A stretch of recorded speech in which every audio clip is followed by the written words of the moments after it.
2025년에 일어난 모든 일이 단지 예행 연습에 불과했다면 어떨까요? 생각해 보십시오. 갑자기 폭발한 전쟁들, 파괴적인 지진들, 하늘을 피빛 붉은색으로 물들인 화재들, 그리고 혼돈 속으로 빠져드는 나라 전체. 대부분의 사람들이 이러한 사건들을 고립된 비극으로 바라보는 동안 역사의 무대 뒤편에서는 훨씬 더 큰 무언가가 형성되고 있었습니다. 모든 폭발, 모든 진동, 흘러진 피 한 방울 한 방울마다 천년의 예언적 서명이 새겨져 있었습니다. 오늘 여러분은 2025년에 문자 그대로 성취된 성경의 가장 무서운 7가지 예언을 발견하게 될 것이며, 이 예언들은 2026년을 영원히 모든 것을 바꿀 수 있는 해로 가리키고 있습니다. 마음을 준비하십시오. 왜냐하면 여러분이 곧 듣게 될 내용은 우리가 살고 있는 시대에 대한 여러분의 확신을 흔들어 놓을 것이기 때문입니다. 2025년 7월, 세계가 입을 벌린 채 지켜보는 동안 이스라엘 전투기들이 최근 몇 년 중 가장 강력한 군사작전 중 하나로 레바논의 하늘을 가로질렀습니다.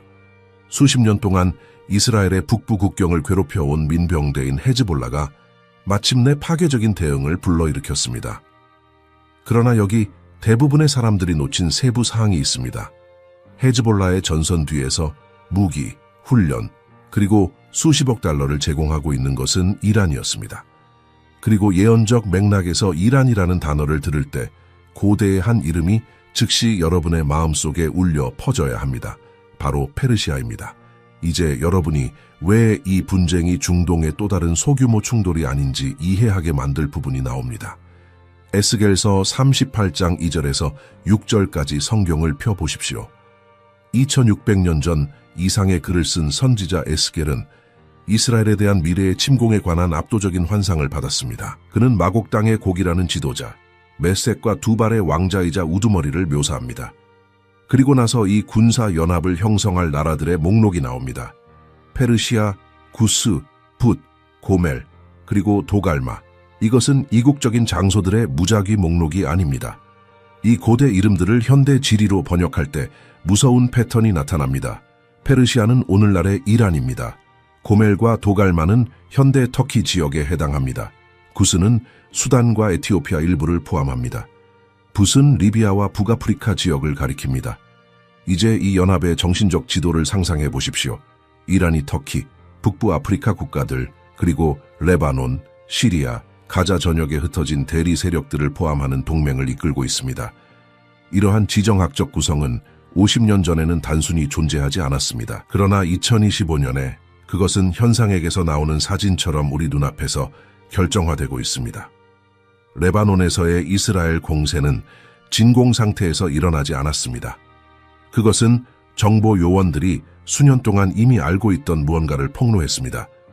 헤즈볼라는 이란 영토 밖에 있는 테헤란의 무장 세력일 뿐입니다. 이스라엘이 헤즈볼라를 공격할 때 직접적인 전쟁을 선포하지 않고 본질적으로 이란과 대치하고 있는 것입니다. 그리고 여기 여러분의 심장을 빠르게 뛰게 해야 할 것이 있습니다. 에스겔은 이 미래의 침공을 극북에서 이스라엘을 향해 오는 것으로 묘사합니다. 지도를 가져와서 극북에서 예루살렘까지 직선을 그으면 정확히 레바논과 시리아를 지나 이란 세력들이 지금 배치되어 있는 영토로 들어갑니다. 그러나 에스겔의 예언은 지리에서 멈추지 않습니다.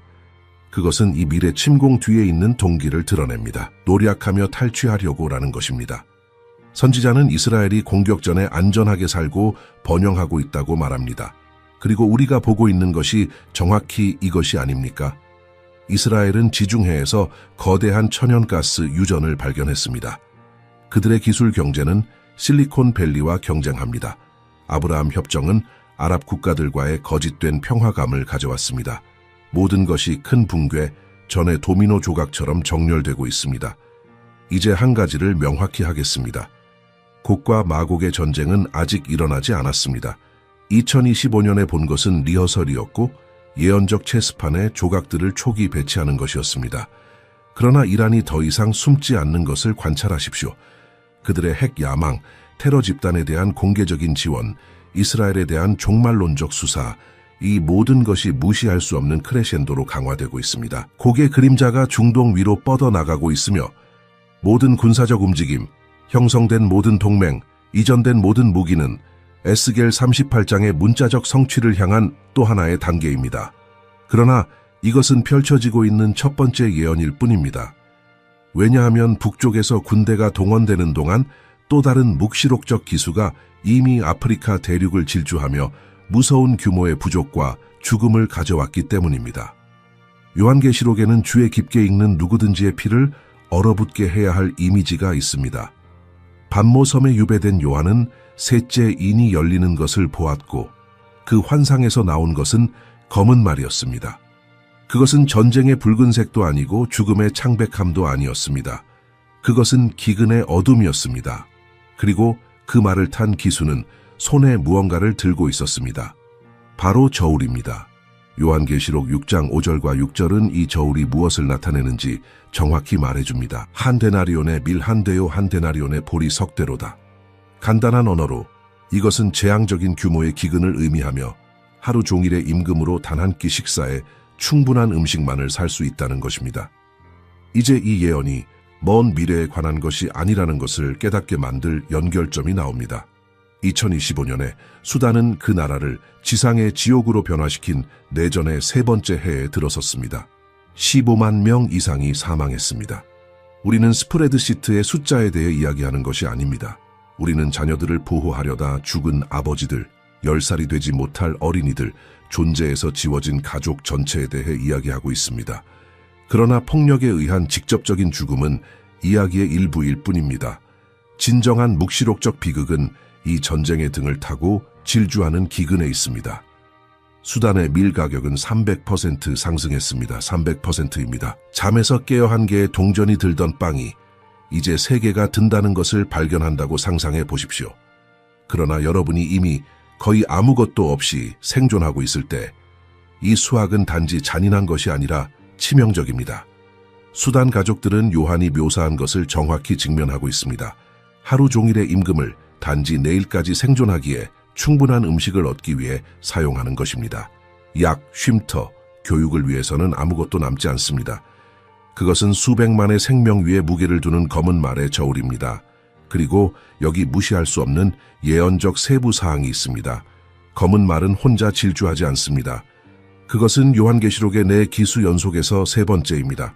흰 말을 탄 첫 번째 기수는 정복과 속임수를 나타냅니다. 붉은 말을 탄 두 번째는 전쟁과 피 흘림을 가져옵니다. 그리고 나서 기근을 가진 검은 말이 옵니다. 진행 과정을 관찰하십시오. 먼저 거짓 정치적 약속의 속임수가 오고 그 다음 내전이 폭발하며 마지막으로 기근이 남은 것을 황폐화합니다. 이것은 지난 3년 동안 수단의 정확한 궤적입니다. 그러나 예언은 더 깊이 들어갑니다. 요한은 기름과 포도주는 해치지 말라는 음성을 들었습니다. 이것은 극심한 기근 속에서도 일부 사치 자원은 여전히 존재할 것이지만 부유한 사람들만을 위한 것이라는 의미입니다. 그리고 우리가 보는 것이 정확히 이것이 아닙니까? 수단의 군 엘리트들은 일반 대중이 굶어 죽는 동안 상대적인 안락함 속에서 계속 살고 있습니다. 위기 동안의 잔인한 불평등은 셋째 인 예언의 필수적인 부분입니다. 여러분은 근본적인 무언가를 이해해야 합니다. 성경이 요한계시록의 기수들에 대해 말할 때 그것은 단지 미래의 대환난 사건들만을 묘사하는 것이 아닙니다.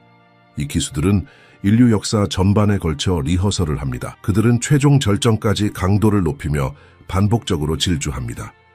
2025년의 수단에서 보는 것은 이러한 예언적 리허설 중 하나이지만 현대 역사에서 우리가 거의 목격하지 못한 강도입니다. 마치 검은 말이 속도를 내며 최후의 질주를 준비하고 있는 것 같습니다. 그리고 기근이 수단을 황폐화하는 동안 아시아의 다른 지역에서는 훨씬 더 음울한 무언가가 드러나고 있었습니다. 왜냐하면 요한이 마지막 날들에 대해 예언한 것은 단지 물리적 재난에 관한 것이 아니라 인간의 마음 자체를 사로잡을 어둠에 관한 것이었기 때문입니다.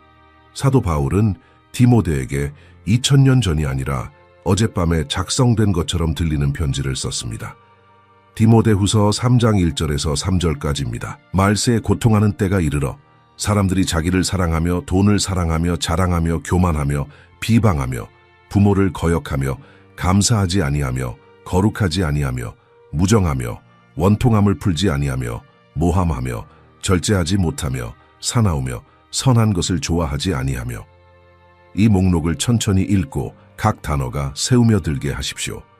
바울은 고립된 범죄자들을 묘사하고 있지 않았습니다. 그는 마지막 날들을 특징 짓는 체계적인 도덕적 타락에 대해 예언하고 있었습니다. 그리고 2025년에 미얀마는 이 예언에 살아있는 실험실이 되었습니다. 미얀마를 통치하는 군사 정권은 그 나라를 바울이 사나우며와 무정하며로 의미한 것에 살아있는 증거로 변화시켰습니다. 고문은 더 이상 비밀 지하실에 숨겨진 예외가 아닙니다. 그것들은 공개적으로 발생합니다. 처형은 단지 통제의 방법이 아닙니다. 그것들은 의도적인 공포의 볼거리입니다. 300만 명의 사람들이 집에서 쫓겨나 국내 난민 상태로 던져졌습니다. 300만 명입니다. 대도시 전체의 인구가 단순히 집도 없고 안전도 없고 미래도 없이 방황하고 있다고 상상해 보십시오. 그러나 미얀마를 바울의 이 예언과 특별히 관련되게 만드는 것은 단지 폭력이 아닙니다. 그것은 폭력의 본질입니다. 인권단체들의 보고서는 가족들이 여전히 집안에 있는 동안 마을 전체를 불태우는 군인들을 기록하고 있습니다. 부모와 분리되어 구금 캠프에서 사라지는 어린이들, 전쟁 무기로 사용되는 체계적인 강간, 이것은 단지 표준적인 군사적 잔혹성이 아닙니다. 그것은 기본적인 인간성의 완전한 부재입니다. 바울이 묘사한 것처럼 문자 그대로 무정하며인 것입니다. 잠시 저와 함께 생각해 보십시오. 사회가 어떻게 이 지경에 이르게 됩니까? 인간이 어떻게 연민을 느끼는 기본적인 능력을 잃게 됩니까? 바울은 같은 구절에서 우리에게 답을 줍니다. 그는 마지막 날들에 사람들이 자기를 사랑하며 그리고 하나님보다 쾌락을 더 사랑하는 자가 되리라고 말합니다. 하나님이 사회의 도덕적 방정식에서 제거될 때 인간 존엄성을 위한 객관적 기초는 더 이상 존재하지 않습니다. 만약 우리가 하나님의 형상대로 창조되지 않았다면 우리는 단지 진화된 동물일 뿐이며 다른 사람들을 동물처럼 대하는 것이 정당화됩니다. 미얀마의 내전은 2021년에 군부가 민주적으로 선출된 정부를 전복시켰을 때 시작되었습니다. 그러나 정치적 쿠데타로 시작된 것이 훨씬 더 음울한 무언가로 퇴보했습니다. 마치 영적인 문이 열린 것처럼 정치적 또는 사회학적 설명을 넘어서는 어둠이 풀려났습니다. 그리고 이것이 바울이 묘사하는 마지막 날들의 정확한 본질입니다. 외부 갈등뿐만 아니라 내부 도덕적 타락의 확대입니다. 여기 여러분을 멈추게 해야 할 무언가가 있습니다. 바울은 마지막 날들에 대한 이 묘사를 요한계시록의 짐승들과 인들과 나팔들 사이에 넣지 않았습니다. 그는 그것을 목회 서신에 넣어 젊은 기독교 지도자에게 다가올 것에 대해 경고했습니다. 왜냐하면 마지막 날들의 진정한 표시는 단지 지진과 전쟁이 아니기 때문입니다. 그것은 인간의 마음이 차갑고 계산적이며 양심의 가책 없이 잔혹할 수 있는 무언가로 변화하는 것입니다. 2025년의 미얀마는 빛을 완전히 거부할 때 인류가 향하고 있는 곳을 보여주는 거울입니다. 그리고 인간의 마음이 점점 더 무감각해지는 동안 땅 자체가 신음하기 시작했습니다. 왜냐하면 마지막 날들의 예언은 단지 인간의 악에 대해서만 말하지 않기 때문입니다. 그것들은 마치 진통 중에 있는 것처럼 최후의 구속의 순간을 기다리며 경련하는 창조 전체에 대해 말합니다. 요엘은 2800년이 지난 오늘날까지도 그의 말이 목덜미의 털을 곤두서게 만들 정도로 강렬한 환상을 가졌던 선지자였습니다. 요엘서 2장 30절에서 하나님은 선포하십니다. 내가 이적을 하늘과 땅에 베풀리니 곧 피와 불과 영이 기둥이라. 이것은 모호한 시적 언어가 아닙니다. 구체적이고 눈에 보이며 무시할 수 없는 표징들입니다. 그리고 2025년에 수천 킬로미터 떨어진 두 개의 개별 사건이 무서운 정확성으로 이 예언을 성취했습니다. 2025년 3월 28일 이미 내전으로 황폐화된 미얀마는 리히터 규모 7.7의 지진으로 흔들렸습니다. 여러분께 아이디어를 드리자면 규모 7 이상의 지진은 대형으로 간주되며 심각한 파괴를 야기합니다. 전쟁에서 살아남은 건물들이 몇 초 만에 무너졌습니다. 땅이 문자 그대로 열려 집들, 도로들, 생명들을 삼켜버렸습니다. 그러나 여기 예언적 세부사항이 있습니다. 지진은 성경에서 마지막 날들의 표징으로 반복적으로 언급됩니다. 예수님은 마태복음 24장에서 그것들에 대해 말씀하셨습니다. 요한은 요한계시록에서 모든 인과 나팔에 동반되는 것들을 보았습니다. 그것들은 단순한 지질학적 현상이 아닙니다. 그것들은 인류 역사에 대한 하나님의 서명입니다. 그러나 요엘의 예언 성취는 지진으로 멈추지 않았습니다. 왜냐하면 요엘은 단지 진동에 대해서만 말하지 않았기 때문입니다. 그는 구체적으로 불과 연기 기둥에 대해 말했습니다. 그리고 2025년 1월에 세계는 로스앤젤레스가 불타는 것을 공포에 질려 지켜보았습니다. 그것은 한 번의 화재가 아니었습니다. 팰리세이즈 화재, 이튼 화재, 선셋 화재라는 세 개의 거대 화재가 동시에 발생했습니다. 세계에서 가장 큰 도시 중 하나의 하늘이 피빛 붉은색으로 물든 것을 상상해 보십시오. 그것은 아름다운 일몰의 붉은색이 아니었습니다. 그것은 1만 8천 채의 집이 화염에 집어삼켜지면서 연기를 통해 걸러진 피의 문자 그대로의 색이었습니다. 연기 기둥은 너무나 거대해서 우주의 위성들이 그것들을 명확하게 촬영했습니다. 목격자들은 묵시록적인 무언가를 묘사했습니다. 검은 연기 장막 뒤로 완전히 사라지는 태양, 전체 지역 위로 더러운 눈처럼 떨어지는 자의 숨 쉬는 것이 생존 행위가 될 정도로 독성이 있는 공기. 이것은 요엘이 묘사한 정확한 시나리오입니다. 마치 창조 자체가 비명을 지르는 것처럼 땅에서 솟아오르는 연기 기둥. 이제 한 가지를 명확히 하겠습니다. 자연재해는 항상 존재해 왔습니다. 지진은 태초부터 땅을 흔들었습니다. 산불은 자연 주기의 일부입니다. 그러나 이러한 사건들을 예언적으로 만드는 것은 단지 그것들의 발생이 아니라 강도, 빈도, 그리고 그것들이 발생하는 맥락입니다. 예수님이 마태복음 24장에서 마지막 날들의 표징에 대해 말씀하셨을 때 그분은 강력한 비유를 사용하셨습니다. 바로 진통입니다. 임신한 여성은 단 한 번의 수축만 하고 끝나지 않습니다. 수축은 파도처럼 오며 출산까지 더 빈번하고 더 강렬해집니다. 미얀마의 지진과 로스앤젤레스의 화재는 고립된 사건이 아닙니다. 그것들은 더 강렬해지는 예언적 수축입니다. 2023년은 캐나다와 그리스에서 파괴적인 화재를 목격했습니다. 2024년은 터키와 모로코의 치명적인 지진을 가져왔습니다. 2025년은 강도를 높였습니다. 패턴이 보이십니까?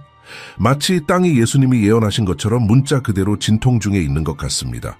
그리고 무시할 수 없는 요엘에 이 예언의 또 다른 측면이 있습니다. 로스앤젤레스 화재를 관찰한 많은 사람들이 영적 연결을 만들었습니다. 종종 성경에 반하는 가치를 홍보하는 세계 엔터테인먼트의 중심지인 할리우드가 문자 그대로 불타고 있었습니다.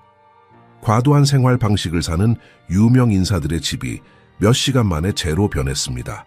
이것은 하나님이 로스앤젤레스나 그곳 사람들을 미워하신다는 것을 의미하지 않습니다. 그것은 예언적 심판이 다가올 때 손댈 수 없어 보이는 장소들조차 안전한 은신처가 없다는 것을 발견한다는 것을 의미합니다. 요엘은 불과 연기에만 멈추지 않았습니다. 그는 계속 예언했습니다.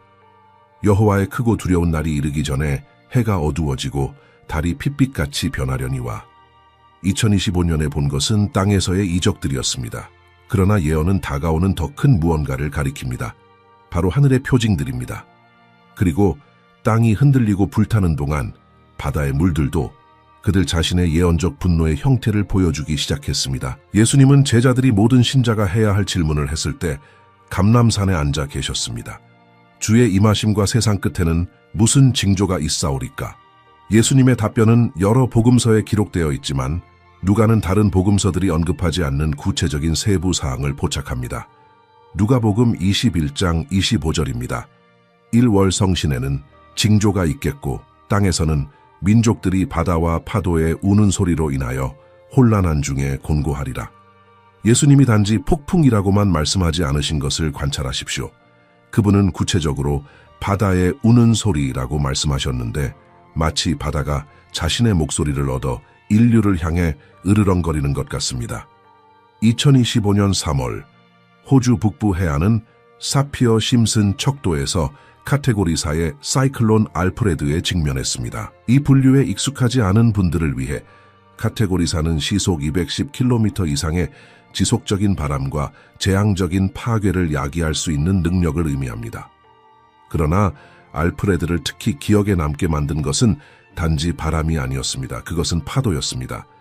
3층 건물 크기의 8m 높이 파도가 액체 망치처럼 해안 도시들을 덮쳤습니다.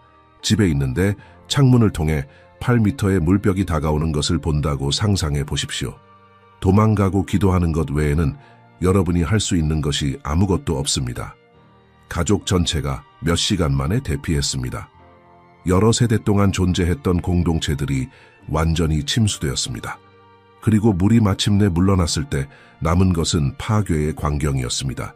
기초에서 뽑혀나간 집들, 단순히 사라진 도로들, 그리고 재건 방법에 대해 절대적으로 당혹스러워하는 사람들. 예수님이 누가복음 21장에서 사용하신 단어는 결정적입니다.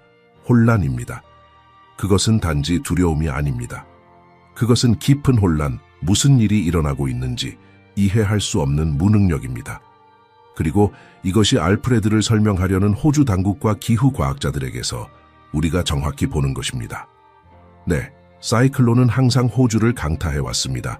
그러나 강도, 불규칙한 패턴, 극단적인 바람과 기록적인 파도의 조합은 전문가들조차 당혹스럽게 만들고 있습니다. 마치 기상학의 오래된 규칙들이 실시간으로 다시 작성되고 있는 것 같습니다. 예수님은 바다의 표징들을 민족들 사이의 곤고와 의도적으로 연결하셨습니다. 알프레드는 단지 개인이나 한 도시에만 영향을 미치지 않았습니다. 그것은 재난 대응의 국가 시스템 전체를 시험했습니다. 호주 경제는 수십억 달러의 손실을 입었습니다. 상업 항로가 중단되었습니다. 그리고 여기 예언적 요점이 있습니다. 예수님이 곤고 중에 있는 나라들에 대해 말씀하셨을 때 그분은 단지 물리적 피해만을 묘사하고 계신 것이 아니라 나라들이 자연을 통제하거나 적어도 예측할 수 있다고 믿으며 구축한 시스템들의 붕괴를 묘사하고 계셨습니다. 그러나 이 예언에는 훨씬 더 깊은 무언가가 있습니다. 바다는 성경에서 항상 혼돈과 통제할 수 없는 힘의 상징이었습니다. 하나님이 세상을 창조하셨을 때 그분의 영은 혼돈한 물 위를 운행하셨습니다. 하나님이 노아 시대에 인류를 심판하셨을 때 그분은 기품의 샘들을 여셨습니다. 이스라엘이 이집트에서 해방될 필요가 있었을 때 하나님은 홍해를 가르셨습니다. 바다는 하나님의 음성에 반응합니다. 그리고 예수님이 마지막 날들의 바다가 으르렁거릴 것이라고 말씀하실 때 그분은 하나님이 인류에게 말씀하시기 위해 자연의 힘을 사용하고 계신다고 선포하고 계십니다. 사이클론 알프레드는 2025년에 수십 개의 극단적인 기후사건 중 하나일 뿐이었습니다. 대서양의 허리케인들은 강도 기록을 깼습니다. 태평양의 태풍들은 예측할 수 없는 방식으로 코스를 바꿨습니다. 역사적인 홍수가 한 번도 침수를 경험한 적이 없는 나라들을 강타했습니다. 마치 세계의 바다들이 보이지 않는 손에 의해 휘저어지고 있는 것 같으며 예수님이 예언하신 것을 정확히 성취하고 있습니다. 그리고 자연이 통제할 수 없는 힘을 보여주는 동안 마지막 날들 예언의 또 다른 차원이 계속 펼쳐지고 있었습니다. 왜냐하면 예수님은 단지 자연재해에 대해서만 말씀하지 않으셨기 때문입니다.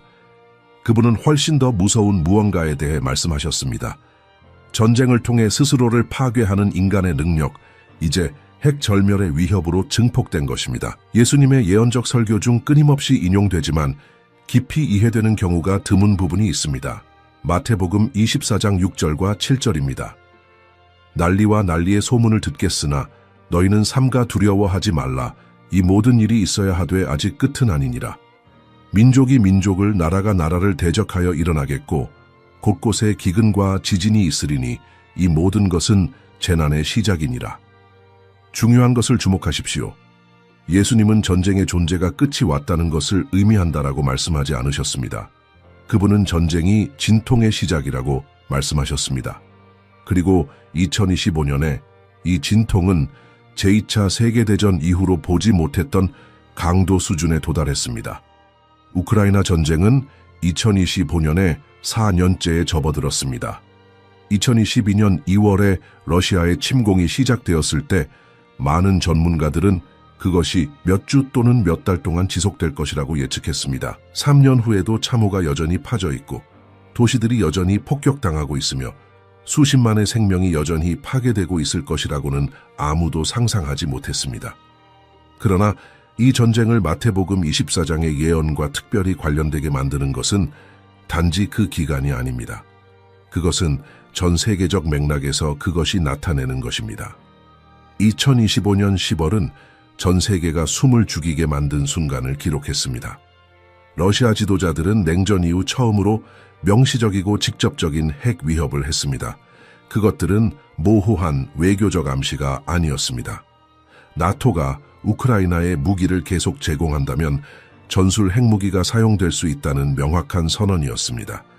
이 말들의 무게를 상상해 보십시오. 80년 만에 처음으로 전투에서 핵무기의 실제 사용이 군사 전략가들의 마음속에서 다시 구체적인 가능성이 되었다는 현실을 상상해 보십시오. 이것이 예수님이 난리의 소문으로 의미하신 것입니다. 그것은 단지 일어나고 있는 전쟁들만이 아니라 지평선 너머의 훨씬 더 나쁜 전쟁들의 끊임없는 위협입니다. 그것은 다음 확대가 마지막이 될 수 있다는 내장적인 두려움입니다. 그리고 핵 강대국들이 연루되어 있을 때 전쟁의 모든 소문은 문명절멸의 잠재적 무게를 지닙니다. 예수님은 마지막 날들에 인류가 완전히 스스로를 파괴할 능력을 개발할 것임을 아셨고, 그분은 이 능력이 우리가 2025년에 보는 바로 그 종류의 고뇌를 만들어낼 것이라고 예언하셨습니다. 그러나 예언은 우크라이나를 넘어섭니다. 예수님은 민족이 민족을, 나라가 나라를 애대해 말씀하셨습니다. 그분은 하나의 고립된 전쟁이 아니라 전 세계적으로 곱해지는 갈등의 패턴을 묘사하고 계셨습니다. 그리고 2025년 5월에 남중국해에서 또 다른 화약고가 폭발했습니다. 중국과 필리핀이 분쟁 영토를 놓고 직접적인 대치에 들어갔습니다. 중국 군함들이 필리핀 선박들을 봉쇄했습니다. 발리카탄이라 불리는 군사훈련은 미국 군대가 필리핀 편에 서는 것을 포함했습니다. 갑자기 태평양은 더 이상 평화롭지 않았습니다. 예언이 더욱 구체적이 되는 곳이 여기입니다. 요한계시록 16장 12절은 해 돋는 데로부터 오는 왕들의 길을 예비하려 하더라 고 말하며 유프라테스 강이 마름에 대해 말합니다. 동방의 왕들입니다. 수백만의 군대와 증가하는 세계적 야망을 가진 중국은 이스라엘의 정확히 동쪽에 있습니다. 발리카탄 군사훈련과 태평양의 군대 배치는 단지 대만이나 필리핀에 관한 것이 아닙니다. 그것들은 예언에 따르면 언젠가 중동을 향해 수렴할 동방 초강 대국들의 권력 투사에 관한 것입니다. 예수님은 이 예언에서 자주 무시되는 것을 더 말씀하셨습니다. 삼가 두려워하지 말라입니다. 이것은 무관심하거나 무지한 것을 의미하지 않습니다. 이것은 이러한 전쟁들과 소문들이 예언적 계획의 일부임을 이해하는 것을 의미합니다. 그것들은 무작위적인 혼돈이 아닙니다. 그것들은 통제하는 진통이며 각각의 수축은 이전보다 더 강하고 새로운 시대의 탄생으로 이어집니다. 그리고 예수님은 이 모든 것은 재난의 시작이니라 라고 말씀하시며 결론 지으셨습니다. 절정이 아닙니다. 끝이 아닙니다. 시작입니다. 그러나 지구상에는 이 모든 전쟁들, 이 모든 소문들, 이 모든 군사적 움직임들이 수렴하는 장소가 있습니다. 마지막 날들에 관한 모든 예언이 결국 가리키는 예언적 진원지가 있습니다. 그리고 2025년에 이 진원지는 왜 모든 나라들을 위한 떨림의 잔이라고 불리는지 다시 한번 보여주었습니다. 지구상에는 성경에서 800번 이상 언급되는 도시가 있습니다. 세 종교가 신성하다고 여기는 도시입니다. 단지 80만 명의 주민을 가진 도시이지만 수억 명을 가진 나라 전체보다 더 많은 지정학적 관심을 받습니다. 그리고 이것에는 예언적 이유가 있습니다. 예루살렘은 단지 정치적으로나 역사적으로 중요한 것이 아닙니다. 그것은 하나님의 예언적 시계입니다. 그리고 2025년에 이 시계는 극적으로 가속화되었습니다. 스가랴 12장 2절과 3절은 구약의 가장 놀라운 예언 중 하나를 담고 있습니다. 보라, 내가 예루살렘으로 그 사면 모든 민족에게 혼취하게 하는 잔이 되게 할 것이라. 그날에는 내가 예루살렘을 모든 민족에게 무거운 돌이 되게 하리니 그것을 드는 자는 크게 상할 것이라. 천하 만국이 그것을 치려하고 모이리라. 이 예언의 대담함에 대해 생각해 보십시오. 스가랴는 2500년 이상 전에 예언하고 있었는데 예루살렘이 세계 무대에서 작고 상대적으로 중요하지 않은 도시였던 시대였습니다. 그리고 그는 전 세계가 그것에 집착하게 될 날이 올 것이며 예루살렘을 해결하려고 시도하는 것이 시도하는 어떤 나라도 심각하게 다치게 할 것이라고 선포했습니다. 2025년 3월과 10월, 이스라엘은 힘과 칼이라는 코드명 아래 가제에서 군사 작전을 시작했습니다. 엄청난 국제 외교적 노력으로 협상된 휴전이 몇 시간 만에 산산조각 났습니다. 그리고 전 세계적 반응은 즉각적이고 내장적이었습니다. 이스라엘을 지지하던 나라들이 그들의 행동을 공개적으로 의문시하기 시작했습니다. 유엔에서 이스라엘에 반대하는 결의안들이 곱해졌습니다. 유럽과 미국 수도들에서의 시위가 강도를 얻었습니다. 마치 전 세계가 중간 규모의 도시 크기의 땅 조각에 대해 입장을 취하도록 강요받고 있는 것 같았습니다. 이것이 떨림의 잔인 예루살렘입니다. 그것은 여러분이 마시고 기분이 좋아지는 포도주가 아닙니다. 그것은 여러분을 비틀거리게 하고 균형을 잃게 하며 결국 넘어지게 만드는 독성잔입니다. 예루살렘의 해결책을 강요하려는 모든 나라, 모든 동맹, 모든 국제조직은 그 문제가 그들이 상상했던 것보다 더 복잡하고 더 깊으며 더 영적으로 충전되어 있다는 것을 발견합니다. 그리고 그들은 스가랴가 예언한 것처럼 정확히 닫혀서 나옵니다. 그러나 스가랴가 천하 만국이 예루살렘에 대적하여 모일 것이라고 말한 것을 관찰하십시오. 우리는 아직 완전히 그 지점에 도달하지 않았지만 궤적은 부인할 수 없습니다. 2025년에 이스라엘의 전통적인 동맹국들조차 공개적으로 거리를 두기 시작했습니다. 이스라엘의 외교적 고립은 달마다 증가하고 있습니다. 그리고 이스라엘이 구석으로 더 밀려날수록 스가랴의 예언은 더 눈에 보이는 현실이 됩니다. 그러나 2025년에 충격적인 관련성을 얻은 예루살렘과 직접 연결된 또 다른 예언이 있습니다. 이사야 17장 1절입니다. 다메섹에 관한 경고라 보라. 다메섹이 장차 성급 같지 못하고 무너진 무더기가 될 것이라. 다메섹은 세계에서 계속 거주된 가장 오래된 도시 중 하나입니다. 그것은 제국들, 침략들, 세계 대전들에서 살아남았습니다. 그러나 이사야는 그것의 완전한 파괴를 예언했습니다. 그리고 이 예언이 아직 완전히 성취되지 않았지만 2025년은 이것이 어떻게 일어날 수 있는지를 보여주는 사건들을 가져왔습니다. 2025년 7월, 시리아의 아사드 정권이 혼란스럽게 붕괴했습니다. 군사 파벌들이 통제권을 놓고 싸웠습니다. 그리고 이 혼란 속에서 이스라엘 군대는 다메섹의 군사 거점에 대한 직접적인 공습을 시작했습니다. 그것들은 주변부 공격이 아니었습니다. 시리아 수도의 심장부에 대한 폭격이었습니다. 다메섹의 건물들이 잔해로 축소되었습니다. 이사야가 무너진 무더기가 될 것이라고 예언한 도시가 이 예언의 문자 그대로의 일견을 경험했습니다. 이제 이 두 점을 연결하십시오. 떨림의 잔인 예루살렘과 파괴를 향해 걸어가는 다메섹. 지리적으로 그들은 단지 220km 떨어져 있습니다. 예언적으로 그들은 본질적으로 연결되어 있습니다. 다메섹은 역사적으로 항상 이스라엘의 적이었던 시리아의 수도입니다. 이사야는 다메섹의 파괴가 이스라엘과의 갈등 맥락에서 일어날 것임을 시사합니다. 그리고 2025년의 패턴을 관찰할 때 여러분은 정확히 이것이 펼쳐지고 있는 것을 봅니다. 그러나 이 예언들의 가장 깊고 무서운 측면이 여기 있습니다. 그것들은 하나의 사건으로 수렴합니다. 스가랴는 12장에서 멈추지 않습니다. 그는 모든 나라들이 예루살렘에 대적하여 모인 후에 놀라운 일이 일어나는 것을 계속 묘사합니다. 그들이 그 찌른 바 그를 바라보고 그것은 메시아 예수 그리스도의 재림에 대한 언급입니다. 그리고 이사야는 다메섹의 파괴를 예언한 후 이스라엘을 위한 신적 구원을 묘사합니다.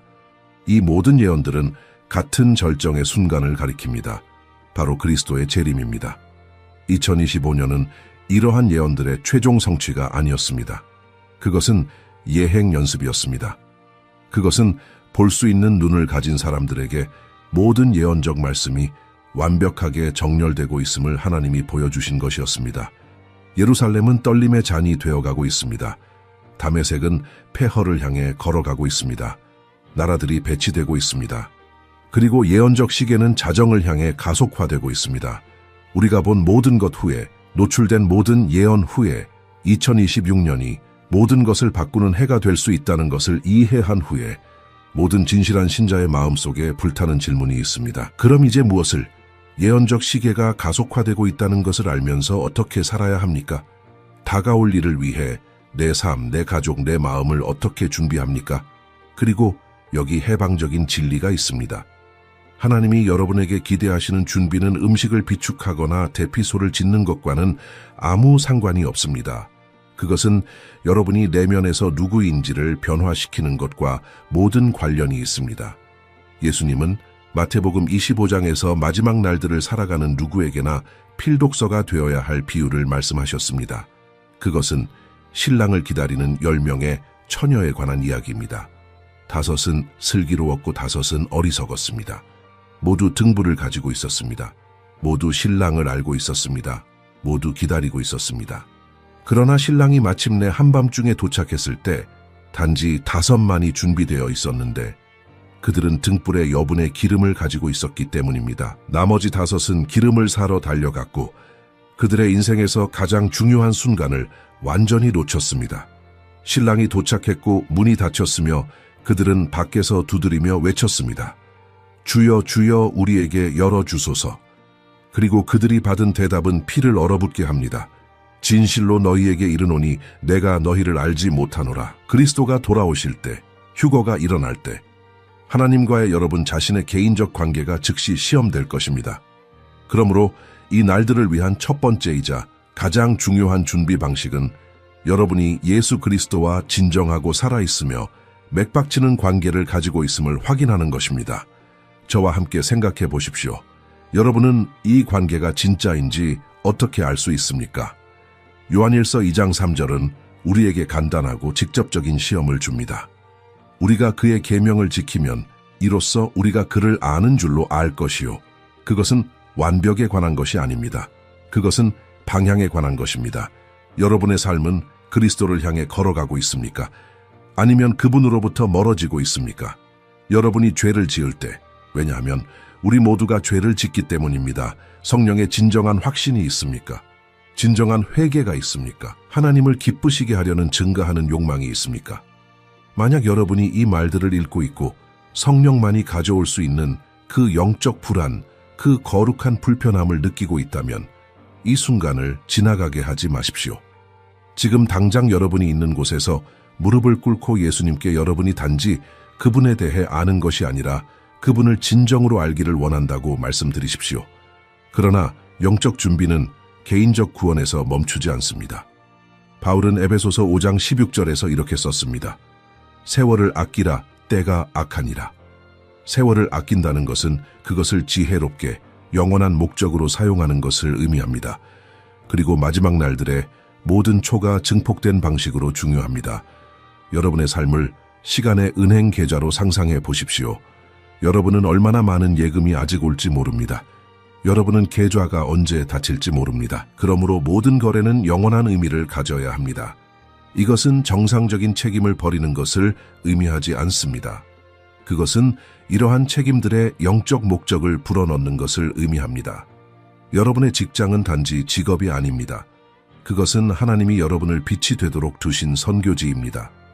여러분의 일상 대화는 단지 바람에 날리는 말이 아닙니다. 그것들은 영원한 씨앗을 심을 기회입니다. 여러분의 가족 관계는 단지 생물학적 유대가 아닙니다. 그것들은 여러분이 영원한 운명에 영향을 미칠 수 있는 영적 책임입니다. 여러분이 마지막 날들을 살고 있다는 것을 이해할 때 모든 상호작용이 영원한 무게를 얻습니다. 항상 삶에 대해 불평하는 그 직장 동료는 그리스도 안에 희망에 대해 들어야 합니다. 하나님으로부터 멀리 있는 그 친척은 여러분 안에서 진정한 변화를 보아야 하며 그것이 그로 하여금 여러분이 가진 것을 그가 가지고 있지 않다는 것에 대해 의문을 갖게 만들어야 합니다. 그리고 많은 신자들이 마지막 날들을 위한 준비에서 완전히 무시하는 것이 여기 있습니다. 바로 성경을 깊이 아는 것의 중요성입니다. 디모데후서 2장 15절은 말합니다. 네가 진리의 말씀을 옳게 분별하며 부끄러울 것이 없는 일꾼으로 인정된 자로 자신을 하나님 앞에 드리기를 힘쓰라. 옳게 분별한다는 것은 아는 것, 이해하는 것, 적용하는 것을 의미합니다.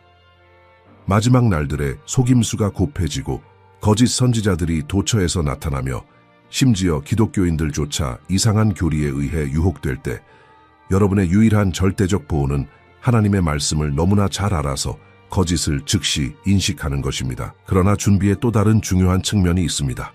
바로 진정한 영적 공동체입니다.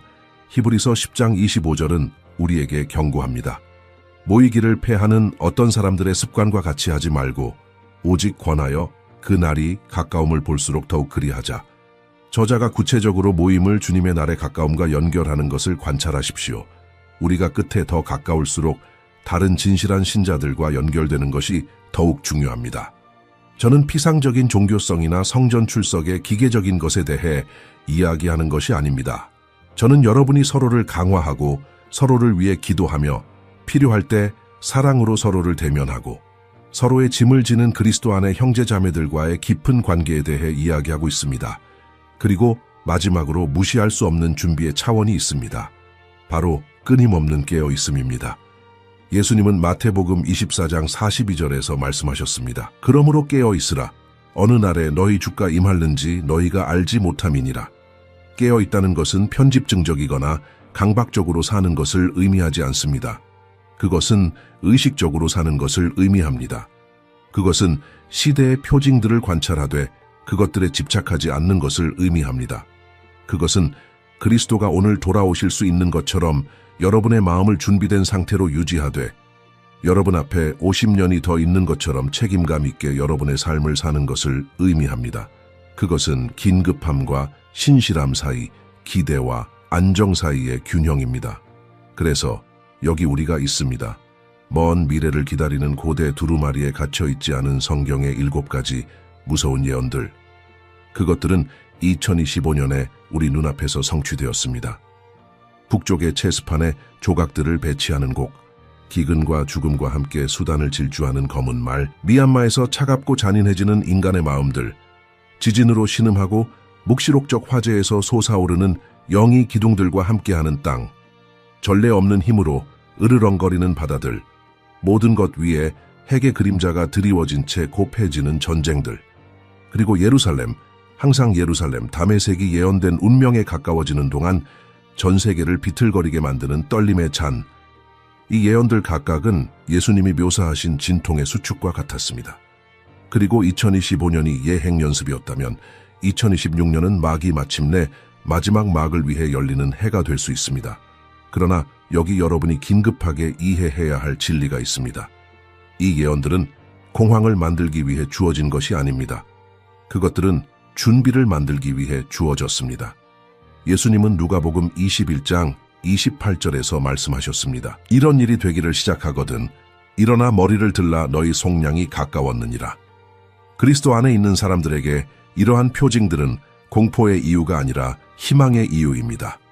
2026년에 시작될 수 있는 7년의 환난은 메시아를 거부한 세상을 위한 것입니다. 그러나 데살로니가전서 4장 16절과 17절의 약속은 확고합니다. 그리스도는 최악이 시작되기 전에 그분의 교회를 위해 오실 것입니다. 회개를 위한 시간이 아직 있습니다. 예수님을 구주로 받아들일 시간이 아직 있습니다. 여러분의 마음을 준비할 시간이 아직 있습니다.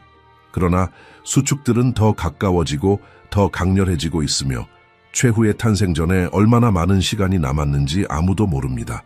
만약 이 영상이 여러분의 마음을 건드렸다면, 만약 여러분이 성령만이 가져올 수 있는 그 영적 불안을 느꼈다면 이 메시지가 여기서 죽게 하지 마십시오. 우리가 살고 있는 시대의 표징들을 계속 따라가기 위해 이 채널을 구독하십시오. 우리가 마지막 날들의 각 표징에 더욱 깊이 파고드는 성경 예언에 관한 우리의 완전한 재생 목록을 시청하십시오. 그리고 여러분이 이 메시지를 들어야 한다고 하는 그 사람과 이 영상을 공유하십시오. 이 7가지 예언 중 어느 것이 여러분에게 가장 충격을 주었는지 댓글에 남겨주십시오. 다가오는 곡의 그림자였습니까? 기근의 검은 말이었습니까? 다메섹에서 시작되는 파괴였습니까? 여기 댓글에서 진정한 대화를 만들어 봅시다. 우리가 살고 있는 시간에 대해 함께 성찰합시다. 왜냐하면 이것은 단지 예언적 정보가 아니기 때문입니다. 이것은 분별, 깨어있음, 그리고 무엇보다도 우리 구속자께서 문 앞에 계시다는 희망에 대한 부르심입니다. 마라나타, 주 예수여 오시옵소서.